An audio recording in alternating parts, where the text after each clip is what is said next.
This is Martin from Hyborian. You're listening to Sonic Perspectives. Rock on.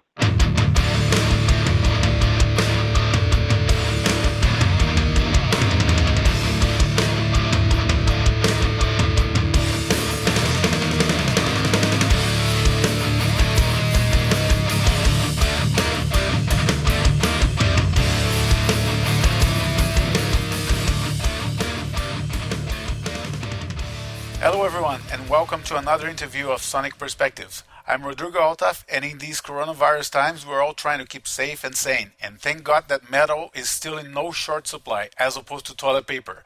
Today, I'll bring you a new band to listen to, because my guest is the whole band, Hyborian. Guys, it's great to have you here with us. What's going on? How you? Good to be here. I'm here in Toronto, where people are just going crazy and buying stuff in bulk in every supermarket, but so far so good. Let's start by introducing the whole band. I have Martin Bush here on vocals, guitar, and synths, Ryan Bates on guitar, vocals, and bass, and Justin Rippeto on drums, right? That's right. Yeah. That's right, yeah. All right. So tell us, Hyborian is a relatively new band, and at the moment the core of the band is a trio. How did you guys meet, and why are you still maintaining that format? Basically, we've all kind of been musicians around Kansas City area for a while, and we were all kind of bouncing around in other projects, doing other things, and decided we wanted to do something, kind of heavy and kind of more or less what we wanted to do. And so we decided to start Hyborian, and Martin was me and Justin were kind of in a band before and decided that we needed somebody else. So we got Martin and called him up, met him at the bar, and was like, "Hey man, you want to do something heavy?" He's like, "Hell yeah." So, and that's how it started. Right. With a name like that, I guess you're probably influenced by Robert E. Howard, who created the whole universe called the Hyborian Age. Am I right? Yeah, absolutely. And how long did it take you guys to develop what you are today? I mean, I hear a lot of High on Fire in your sound, Mastodon to some extent, Baroness. But at the same time, in my opinion, at least you guys sound heavier and crispier than those bands. Awesome. Thank you. Yeah. Yeah. And I mean, we listen to a ton of different music. Like all of us have kind of slightly different tastes. So it all just kind of combines to be what we are. It's a hot porridge. Yeah, we all write together. We don't have like a songwriter or anything like that. Like pretty much anything you're hearing is the three of us creating it, Right.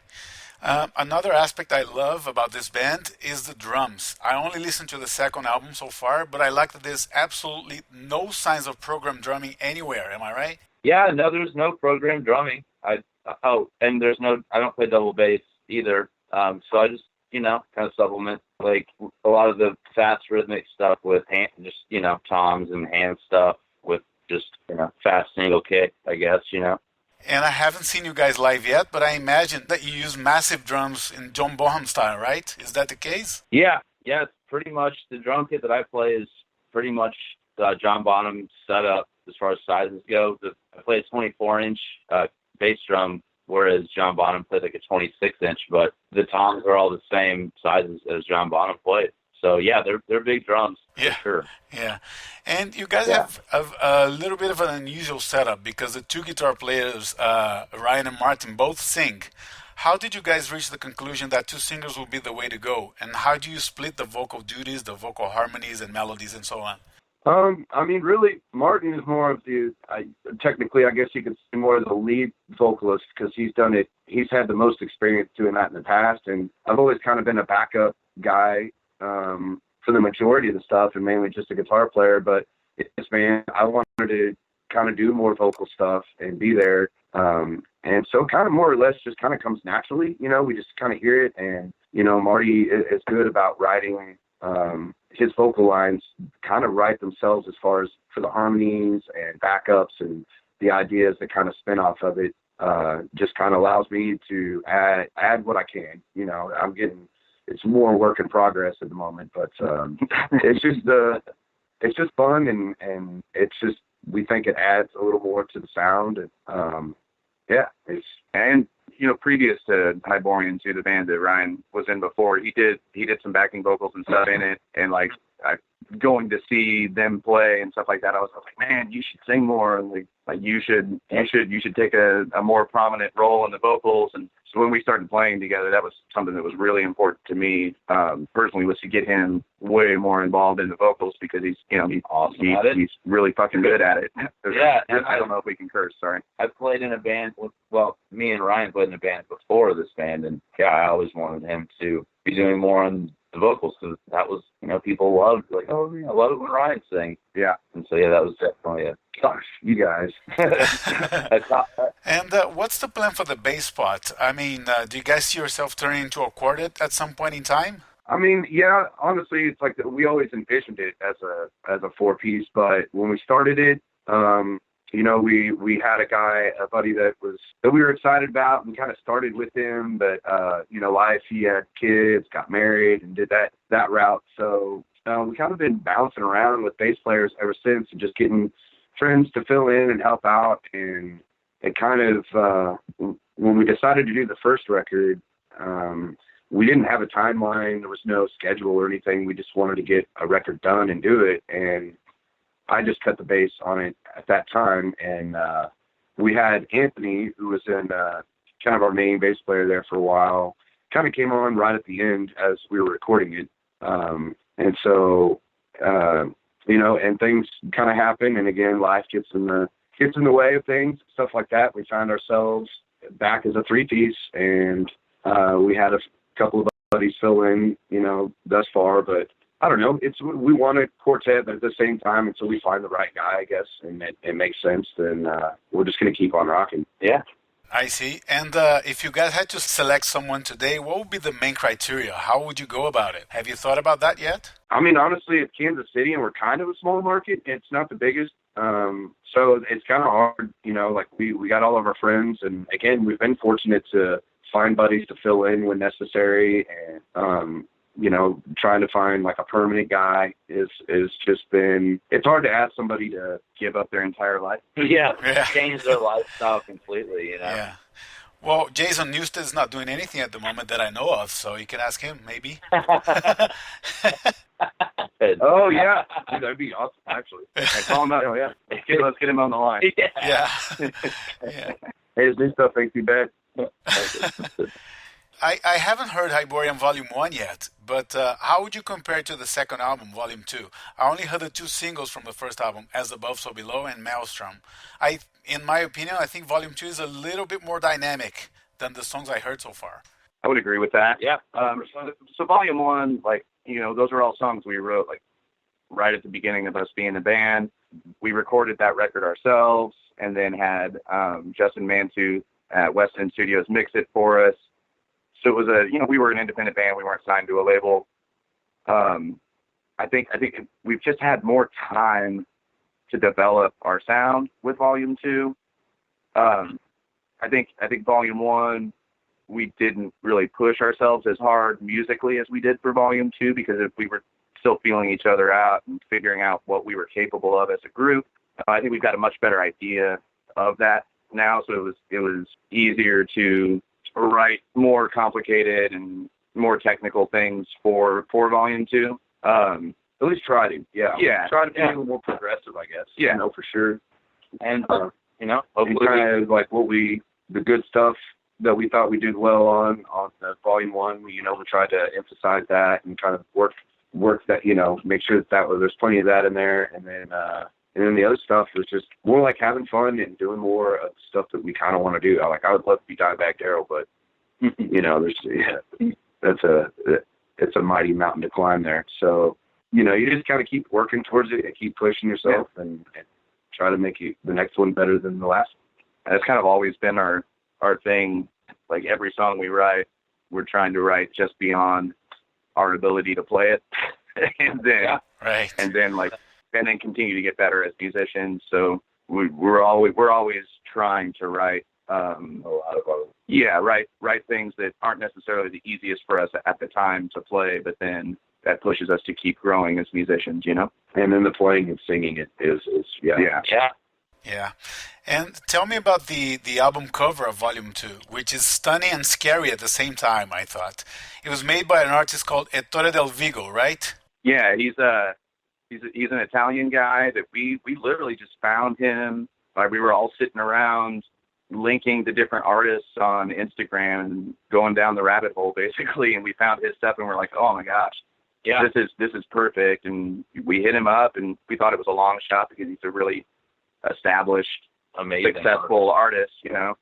And we figured there was no way, A, that he would want to work with us, and B, that we would be able to afford him. But he was really cool, and allowed us to use that artwork for a very, very reasonable amount of money. Yeah, it was an oil painting, wasn't it? It's like he does mixed media. It's like some oil paint, some airbrush. But yeah, he's amazing. We're huge fans of all of his work. We thought it fit the record perfectly. Yeah, it did. Yeah. I mean, the approach on this cover is very raw compared to the one used for the first album, which has that cosmic feel. But it's the same character on both covers, right? Yeah. What's the name of the character? The Traveler. And I understand that there's a concept between the two albums that is somehow intertwined, and that you guys are already planning the third album, which will continue the story. Is that true? Yeah, basically, we planned it as a trilogy, where the first record is stories that were handed to us by the Traveler about things that happened in ancient human history, like before the advent of writing, basically in the Hyborian age, like between the fall of Atlantis and the advent of written language. And all of the songs on Volume 1 are not necessarily connected to one another, other than the fact that they happen in that time period. Whereas Volume 2 is a continuous story from front to back, where the songs actually tell a story. We've got a novel that's out right now that goes along with the record and basically tells the same story, just fleshed out a lot more. The novel is called Traveler, a Hyborian Tale, right? Yep. Is that available with the album or as a standalone? Where can we buy it? Right now, you can pre-order it from Seasons of Mist, or you can get it right now at our Big Cartel site, which is hyborian.bigcartel.com. Okay, I'll check it out. Tell me about the first video from Volume 2 for the song Driven by Hunger. It's a very interesting animation. That's a really cool story, actually. We were playing at St. Vitus in New York, and this guy walks up to me and he was like, hey, I'm an animator, and I really like you guys' stuff. I'd like to work with you. Here's a link to my reel and my portfolio. Check it out and let me know. And, we got home from tour, and I hit him up and looked at his stuff, and it was all awesome. His name's Michael Pisano. He works for CNN doing motion graphics stuff. He's got a couple of Emmy nominations under his belt. Wow. And we basically just kind of gave him the reins and let him do the thing, and just told him keep it dark and keep it creepy, and I think he just knocked it out of the park. He did a great job. We're really stoked on that video. Yeah, it's really cool indeed.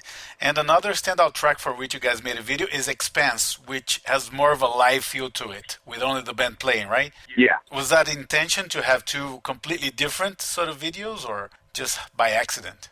It's more or less, that's just kind of what we could do. Yeah. That's what we worked out. Yeah. All right. Yeah, we're a small band. We don't have a huge budget, so a lot of the stuff we're doing on our own, or with help from friends and things like that. So it's more, we would love to go make some big budget crazy music video, but we kind of do what we can do and try to make it as cool as we can with the resources we have. The local rock venue, the Riot Room here in Kansas City, allowed us to film that in there in an afternoon, which was pretty cool. And that video is actually all filmed on iPhones, which is kind of cool as well. Yeah. And what kind of gear did you guys use specifically for guitar on this album? Because I think the guitar work is amazingly tight. Both of us use different rigs. This is Martin talking now. I've got a prototype Flying V. We're not really sure what the deal with it is. We think that it was a prototype made for the Flying V Pro Ts that came out in 2016 from Gibson. But it's the serial number on it is a 2011 serial number, so we think that it was something that they made in the custom shop as a prototype for that guitar a few years before, but we don't really know. But I basically played that through for most of the tracks. We used odd things for solos and stuff like that, but it was that through a Klon Centaur into an Apex, or a New Vintage Apex, which is a one-off amp that the guy at New Vintage made for the studio that we recorded at. And that went through, I've got a late 70s orange cab with like the Eminence square magnet speakers in it. And that was pretty much my main rig for the whole thing. Yeah. And then, so yeah, we recorded at B24 Studios here in Kansas City, and Gene Abramov, who's basically the owner, and Josh Barber, who's the head cat that runs that place there. Gene has a really nice collection of amps for the studio to use, and we kind of had like a preconceived notion of what we wanted when we went into the studio. We thought, like, I normally live, I'll play my Marshall JCM 900 through an orange 412 cab. And so I kind of figured I would be using that and another Marshall, because he has a nice selection of old Marshalls Plexis and 800s that have been modded out and stuff. So really cool stuff. And so we kind of thought that was there. And they have a Saldano Slow 100 that Marty initially was eyeing when we were kind of thinking about what we were going to do at the beginning of the record. And so I wasn't even thinking about it, but as we started playing with tones and recording everything, I ended up using the 900 and the orange cab. It might have been a Marshall cab that they had. You used my cab. Okay, so we used the orange cab pretty much mainly. And then I used my 900 for like the lead stuff and kind of really just my lead work. And then I ended up with the Saldano Slow 100 and just playing the LTD Phoenix, which is their cheaper. I picked it up online for $200, and for whatever reason, I love it. I swapped out all the pickups and hardware, and the cats here at Fountain City helped whip it into shape, get the frets all leveled out, and the little $200 job's been sounding and playing great, so I kept it, and that's what I used to record it with. And yeah, everything worked out really, really well. And then when we recorded, what was awesome is we kind of wanted to do a little more production, I guess. We wanted to like layer guitars and really wanted to dive into that. But Josh stripped it back, and he came at it kind of the opposite and wanted us to just be kind of as raw and as organic as possible. So all the drums and the guitars, everything were cut. That's just my guitar, one amp for me, one for Marty, and and it was just kind of, that was it. There might be a few parts.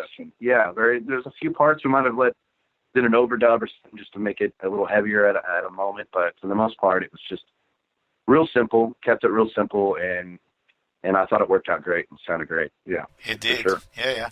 And I'm curious about one particular track. It's called Planet Destructor, which is probably the song that sounds closer to classic metal on the album, with twin guitar harmonies, thrash metal riffs, and so on. Tell me about that track in particular. It's my favorite song on the record, for sure. Mine as well, yeah. Yeah, I'm a huge, Bay Area thrash guy. I love DRI and Testament and Exodus, and that one is... every time we get to it in the set when we're playing live, I'm like, yes. It's the one I enjoy playing the most. And it has that, the intro and outro, that mirror each other or whatever. Yeah. And it's really cool how it kind of, fades into it and then just rips heavy the whole time and fades back out, Yeah. And I like how you guys end things with an 8-minute epic called In the Hall of the Travelers. What can you tell us about that one in particular? Basically, that's another one of my favorite tracks on the record, because I love how thrashy it starts out. In the book, basically what's happening at the point where that song's occurring is it's the confrontation at the end of the book, and the universe is crumbling around the characters, and there's this big fight, and then the universe actually dies. So in that song, we were trying to musically represent that. So that's why it starts off, and everything's chaotic and thrashy and heavy, and then it cascades into just everything falling apart, and then this pretty thing happening, which is basically the universe dying, and then molecules starting to coalesce and the universe being reborn. And we feel like that outro that's kind of pretty is the universe being reborn. Wow, intense. And what does the narration at the end of that track means? That we, on Volume 1 and Volume 2, we have a lot of hidden messages that you can look for and decipher. We're really into cryptology, however you want to say it. Okay. So there's Morse code messages. There's backtracking where like that narration at the end, if you play that backwards, we call it the message from the traveler. There's one that is on volume 1 as well. I'm not going to tell you what it says, but I highly encourage you to flip it around and listen to it backwards. All right. Digitally, best digitally. Yeah. Or just spin a record backwards too. Yeah. You know? Yeah, sure. Yeah, I picked up the Morse code at the end. I don't know what it means. I didn't translate, but I did pick up the Morse code at the end of the same track. Yeah. Yeah, nice. I'll try and translate and get back to you guys eventually. I will. Yeah. And what would you say has been the highest point for the band in this short existence? Yeah. Signing with Season of Mist was pretty cool. That was definitely a milestone.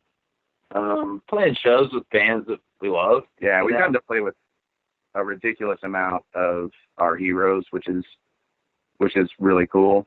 Yeah.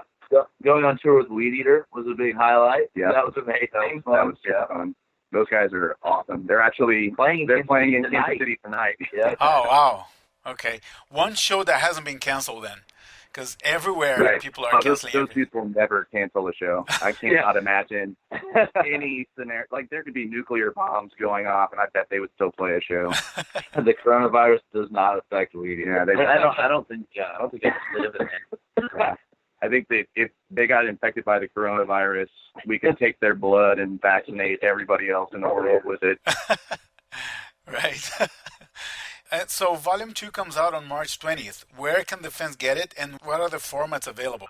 It's coming out in regular black vinyl, a special edition colored vinyl. There's a special edition that comes with the novel. There's CD, there's cassette, streaming, MP3s online. Basically, the best place to pre-order it right now is just through the Season of Mist website. But I believe Bandcamp, you can also pre-order through there. And basically on the 20th, like, everything will ship and full streaming will be available. And yeah. Yeah. Okay, so any touring plans that you can disclose at the moment, or is everything at a standstill because of this? Everything's kind of at a standstill right now. We had some plans that are no longer happening. We're the only thing that we have right now is the release show on the 20th, and then we're headlining Grim Reefer Fest in Baltimore on April 18th. And basically right now with the current chaos in the industry, we're really hoping to hit the road hard this summer. But that's kind of all up in the air until things are figured out a little bit. Yeah, I see. Well, anyway, I hope it doesn't affect you guys too much. I'm planning on buying this album just to support you guys, and I encourage everyone that's listening to do the same. Yeah. Thank you. Yeah. Let's finish off with a message to the fans who want to listen to Volume 2 as soon as possible. To the fans. Yeah, pick it up. I hope you enjoy it. Yeah, we can't wait for you to listen to it. Crank it up. All right, guys, thank you so much for the interview. All the best with the new release, and I hope to see you guys here in Toronto at some point in time. Yeah, we'd love to be back there. I think we played up there a couple of years back with Telekinetic. Yeah, we'd love to. We'd love to play it. Loved it, yeah. All right, looking forward to it. Thanks, guys. Thank you. Have a good one. For our listeners out there, thank you for sticking around. Please show your support by following us on Twitter and Facebook and subscribing to our YouTube channel. This interview is available also on iTunes, Stitcher, Google Podcast, and iHeartRadio. We're going to leave you now with the kick-ass song Driven by Hunger from the latest Hyborian album, Volume 2. Take care and crank it up. Crank it up. Yeah.